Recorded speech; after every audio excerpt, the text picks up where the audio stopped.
The Last Clue is a production of Smith Media Team, LLC. We're back with Travis Decker, and we're going to tell our listeners, potentially, how to catch a murderer. Scary, but my ears are perked up. So, first things first, full disclaimer, do not approach this individual for any reason whatsoever. If you think that you have seen Travis Decker, the man accused of killing his 3 daughters in the state of Washington, do not approach him. Do not engage him for any reason whatsoever. When we tell our listeners that we're going to tell you how to catch a murderer, it's going to be without confrontation. Absolutely. We, Safety first. we want that completely clear. Do not approach Travis Decker for any reason whatsoever. Any potential sightings, please call 911. Again, we want to reiterate, it must be a first-hand sight, potential sight, or encounter. For those of you that don't know, just over a week after his 3 daughters were reported missing and later found dead, the medical examiner ruled that his 3 daughters were suffocated. There is a huge manhunt, and this is not only spanning in the state of Washington, it has taken a peek into McCall, Idaho, probably a few other places that law enforcement has not mentioned, but now the potential focus is on Canada.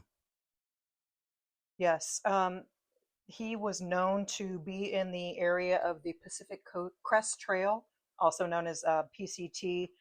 He is an avid outdoorsman, has a multitude of experience living off the grid, and is known to have been in this area after camping with his children in the vicinity of Wenatchee and Leavenworth, Washington. So Chelan County has been on high alert ever since this has happened. So a lot of those areas were closed off to hikers, and overnight campers still are. I do note that they have reopened some of those day areas and partial hiking trails from what I recall. But overnight camping is still off grounds. They are loosening the reins slightly, and I say ever, ever, ever so slightly, as they call in on federal assistance to let some of the local authorities rest. But there has been no let up in this. Zero, which is great news. And one more time for the people in the back, because I know our last podcast was easily our most popular podcast. There is clearly a lot of interest in Travis Decker. So again, if you're within the sound of my voice, and thank you for everyone who is, Huge thank you.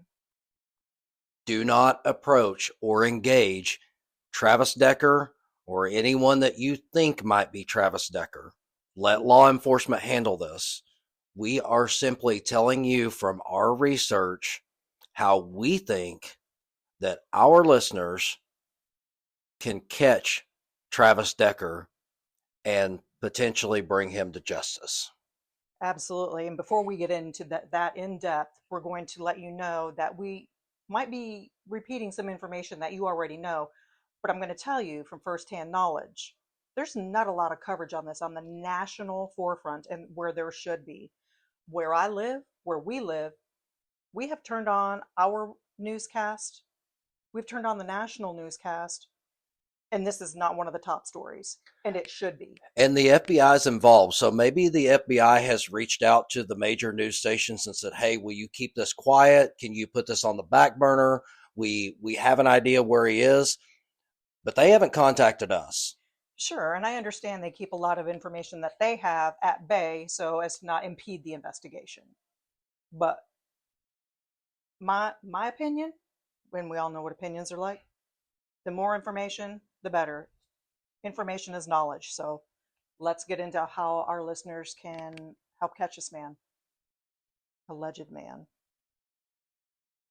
So let's start with a little bit of a controversy within the topic.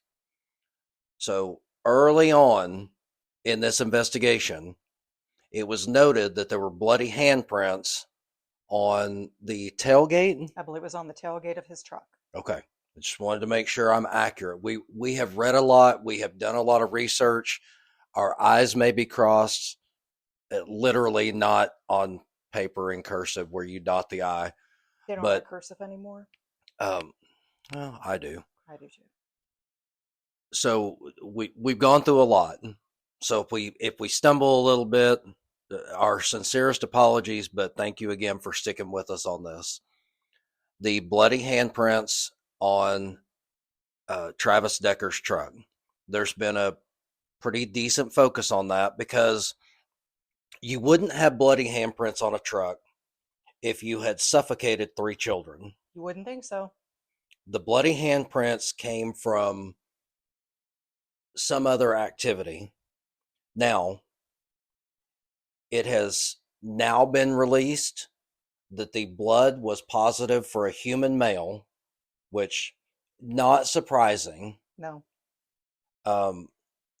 If Travis Decker is wounded, he's going to be tracked by animals because he's bleeding. Now, did he hide a first aid kit? Possibly. Possibly. But he's also going to have to continuously clean that wound. We don't know how deep the wound is. I would say for bloody handprints, I would think the wound would be somewhat substantial. I would too. And even if the wound wasn't on the hands and he was doing something, wiping his body, wiping something off, it's enough blood to leave handprints. So there's this, obviously a substantial amount of blood. So whether he's wounded or was wounded, there's a wound somewhere. So here's where I'm going to throw a kink in the plan. Okay. You've got bloody prints on Travis Decker's truck. They have been identified as a human male. Do they belong to Travis Decker? Because great question. Did he convince someone, another adult, to help him to not only potentially commit murder on his 3 young daughters, but did that person potentially get injured in the process, and the bloody handprints don't belong to Travis at all? Does he have an accomplice? Well, it just said human male. And, and I hate to say it, we're not conspiracy theorists here. We're also just trying to think outside the box. But the girls were found, they weren't found directly next to the truck. They were found further down in a ravine. So if there was another adult male that was assisting him, there's the potential that they didn't know that they were an accomplice to a murder or accessory after the fact. And the other point on the information being released about the blood belonging to a human male was that there was also Travis Decker's dog potentially involved in this, but we also got word that the dog was found and has been turned over to the Humane Society for proper care. So Correct. what I'm saying is that there were 2 samples of blood. One was to a human male, the other one's not human, but the dog at least has survived and is in the care of the Humane Society.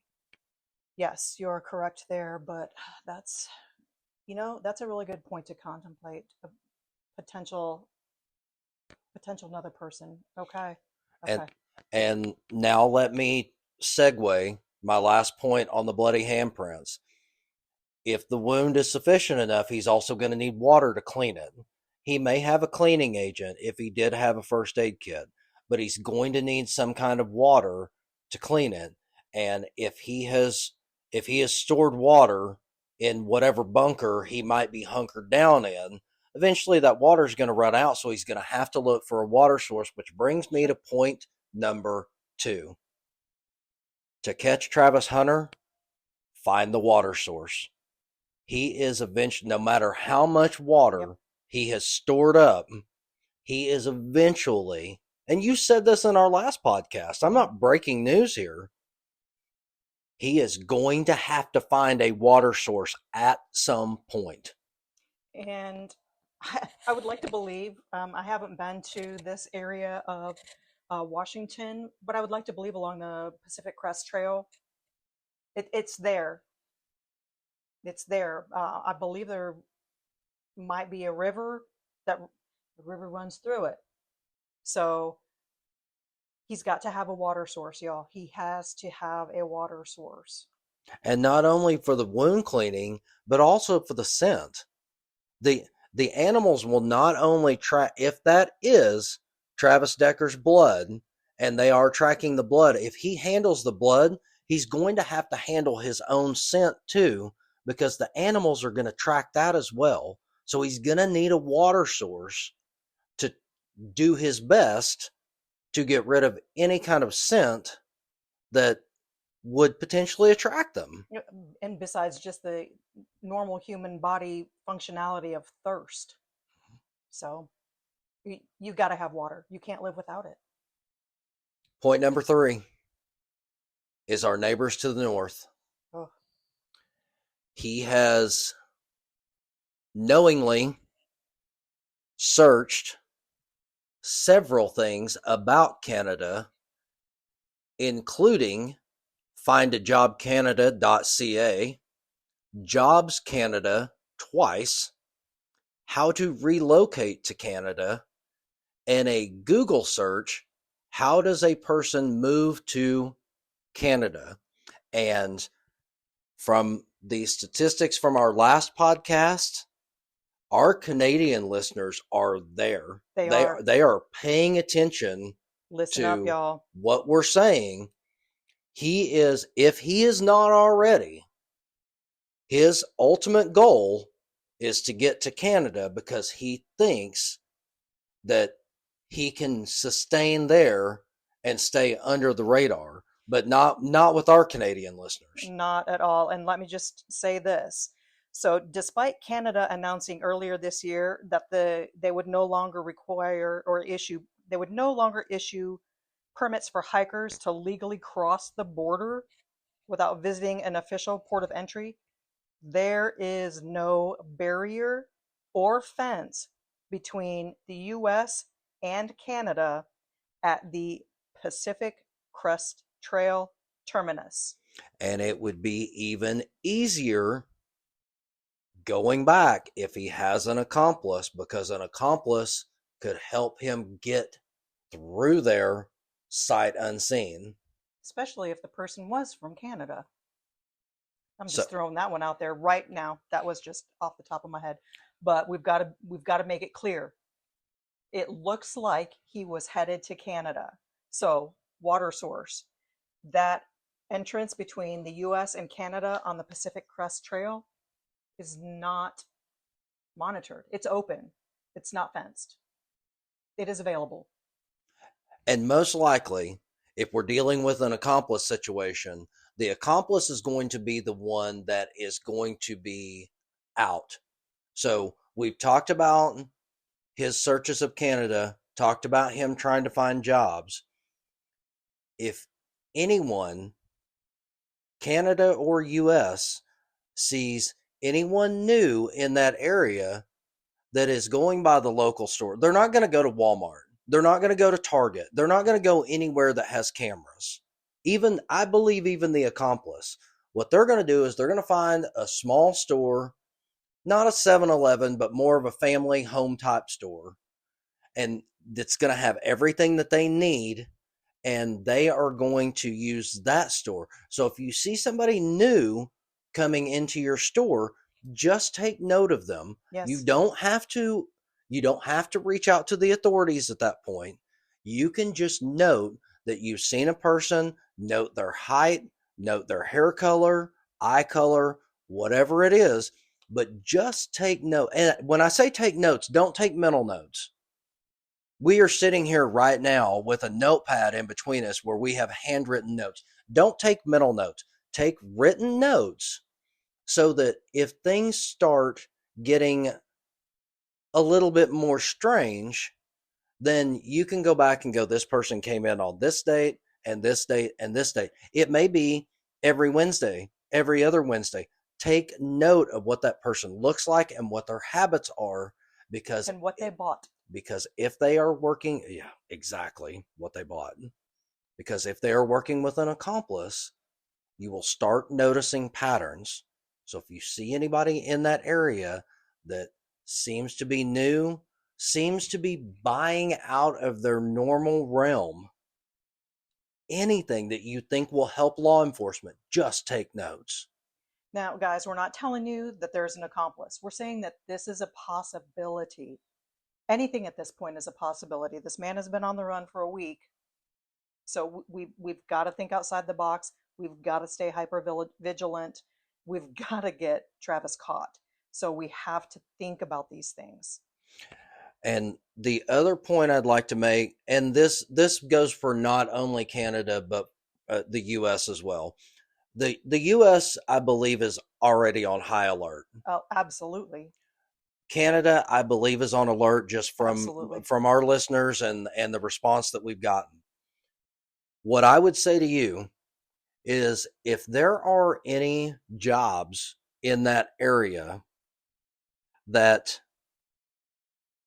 may not necessarily have a background check, because my thought process is Travis is looking for jobs in Canada where he can go in, where he can log, or he can cut down trees or whatever, where they don't necessarily have to do a background check. He's not looking to be a cashier. No. He's not looking to be a bank teller. He's looking for jobs that he can sneak in, not have to have a background check, potentially use a fake or altered ID. Quite possibly.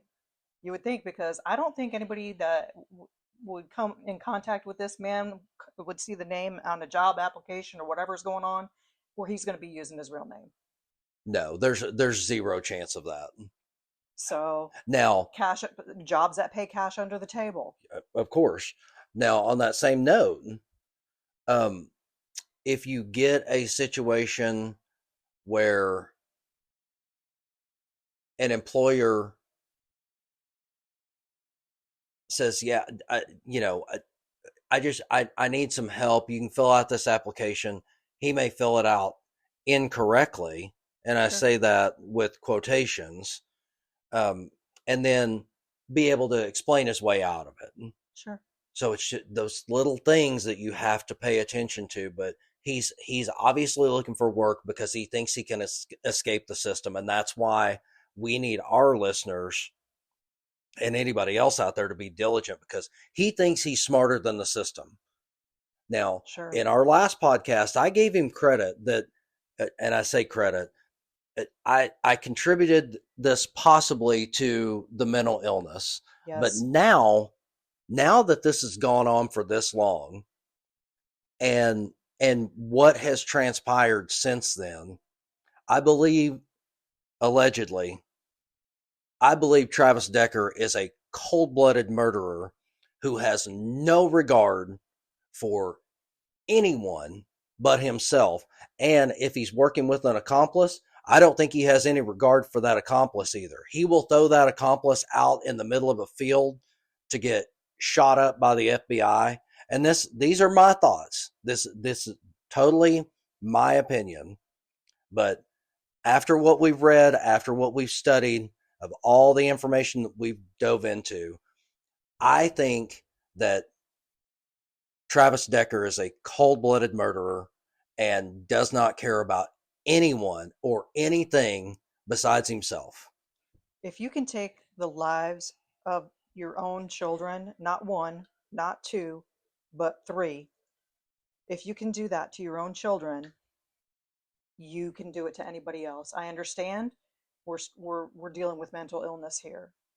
There's going to come a point where he's becoming further and further unhinged. Mm-hmm. So this is why we're telling you again, don't approach, do not engage, call the authorities. Going to point 4, and this is where you come in. We talked about Travis searching for jobs in Canada, possibly looking for something that doesn't have a background check, possibly looking for something that pays cash under the table. Maybe going by his middle name. Maybe thought about that too. Maybe going by his middle name. So one of the other things that he will most likely do is, if he attempts to look for work, he is going to look at work that will cover up his very colorful tattoos. Oh, yes, he does have some colorful tattoos. At this point, he has probably already cut off that long dark hair that he has, I would like to think. And he's been known to do that before. So and he may have bleached it for all we know. It's quite possible. So looking at some of the tattoos that Travis has on the left side, he is half sleeved from shoulder to elbow on the left side. It's hard to tell exactly what the sleeve entails of, but it is very colorful with purple detailing on the left inner shoulder going down towards the elbow. It looks like he might have part of a U.S. flag on that bicep, that inner left bicep. Mm-hmm. And as you go down that arm, he has 2 potential tribal tattoos on his forearm, around his inner left arm. They look to be kind of straight lines, but anytime I see circular tattoos that go around the entire arm in that manner, they're tribal to me. He also has it, and you're probably not going to see these, but they're on his rib cage on that left side. Moving over to the right side, if you're looking at the inner right forearm, that looks to be a skull with a parachute that says Desert Storm, which is very identifiable. That's the way I see that. It looks like the Desert Storm. It, again, on the inside of the forearm, the right forearm, the Desert Storm, and it looks like the parachute are just a little above the elbow. The parachute might be right on the elbow, and then the skull is clearly on the right forearm. Yes. That's a very distinct tattoo. I would love to thank him for his service, and I can't do that as a military brat, a former military spouse. This one is heartbreaking for me.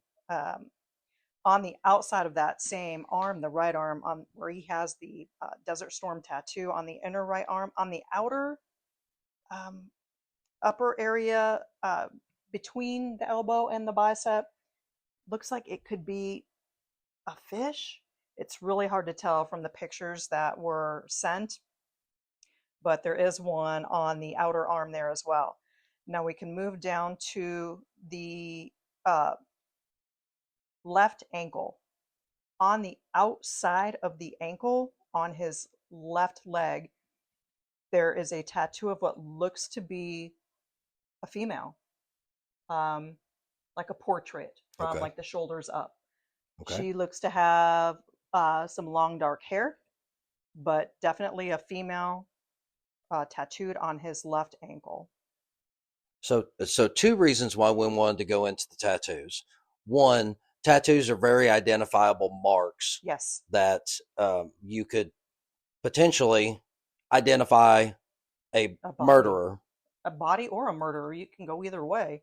2, I think he's smart enough that he is going to look for a job that covers up all of that. So he is going to look for a job that has sleeved shirts, that has long pants, jeans, probably some type of construction Fisherman. fisherman, hiking boots, something that is going to cover up all that.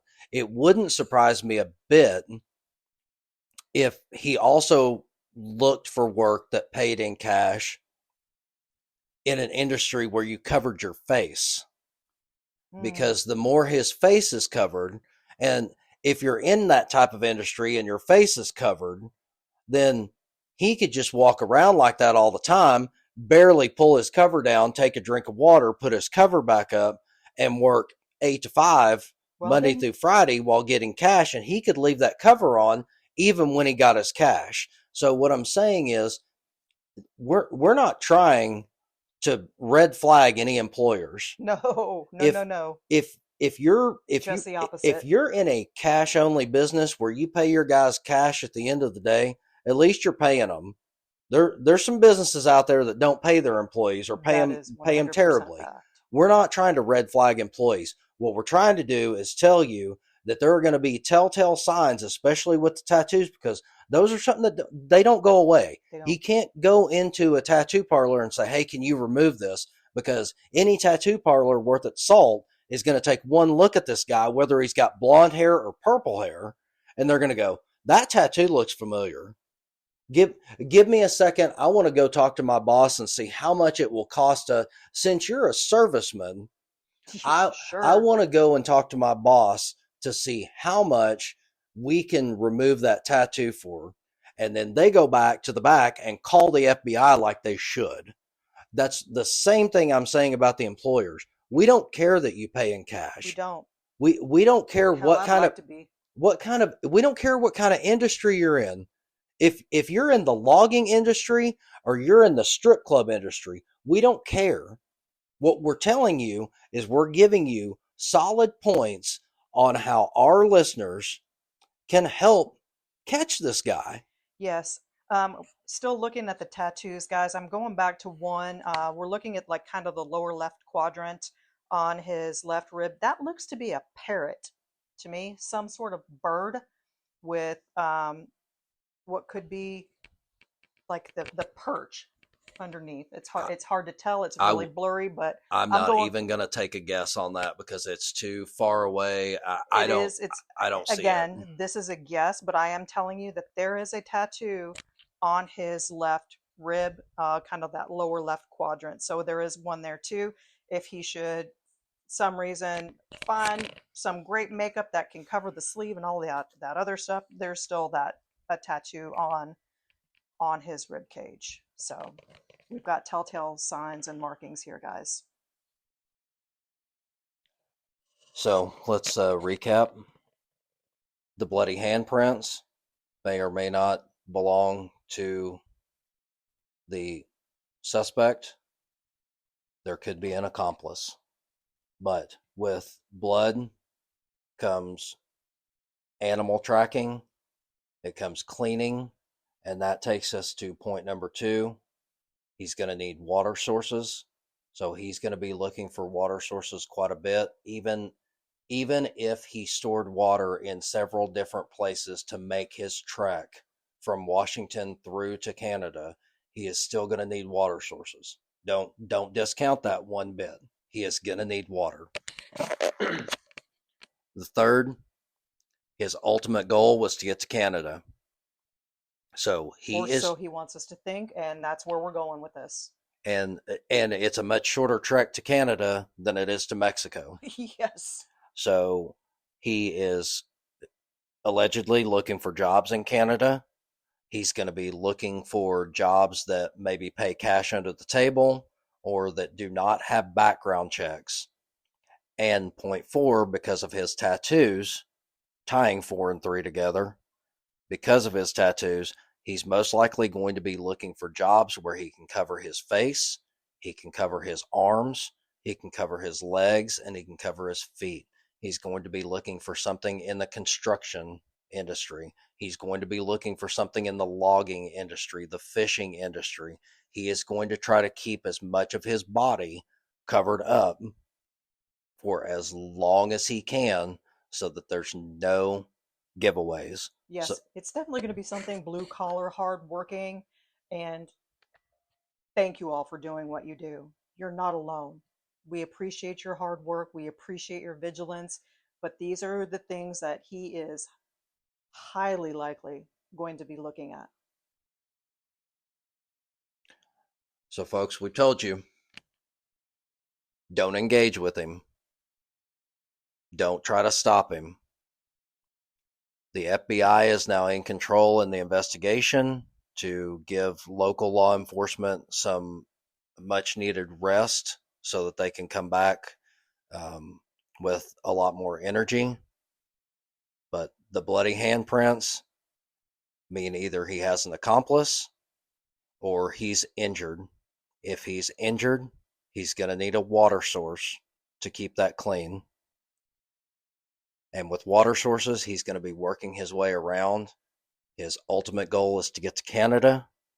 He is going to be looking for jobs where his tattoos are covered up and most likely where he can wear a face cover so that he is at least recognizable as possible. Let me throw one other thing in there as far as that job goes. And this is something that I understand that he may have done with his last job. He may be looking for a job that provides lodging. You're Um, right. You're right.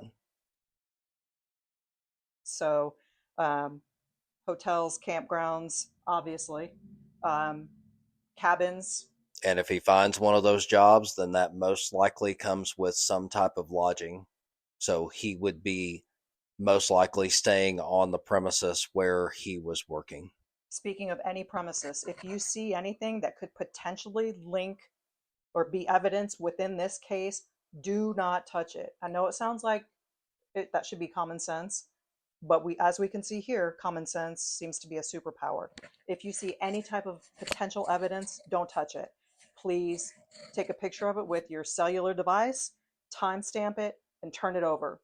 And that goes for anything. I mean, Anything. a water bottle, a water jug, a sleeping bag, Fishing hooks. anything that you see that looks out of place. If you find a tackle box and you're out in the middle of nowhere, First aid kit. first aid kit. If you find a bloody piece of gauze, take a picture, timestamp it, turn it over to the authorities with where it was found. Do not touch it. Any final thoughts? Guys, this is totally doable. Again, we're not asking anybody to go out there and be a vigilante. We're trying to make everybody just be aware of your surroundings, be vigilant, don't take anything for granted. Stay curious, stay aware, stay alert. The Last Clue is a production of Smith Media Team, LLC. If you have ideas for a show, if you have information about the case we just discussed, or any other comments, please email us at info@smithmediateamllc.com.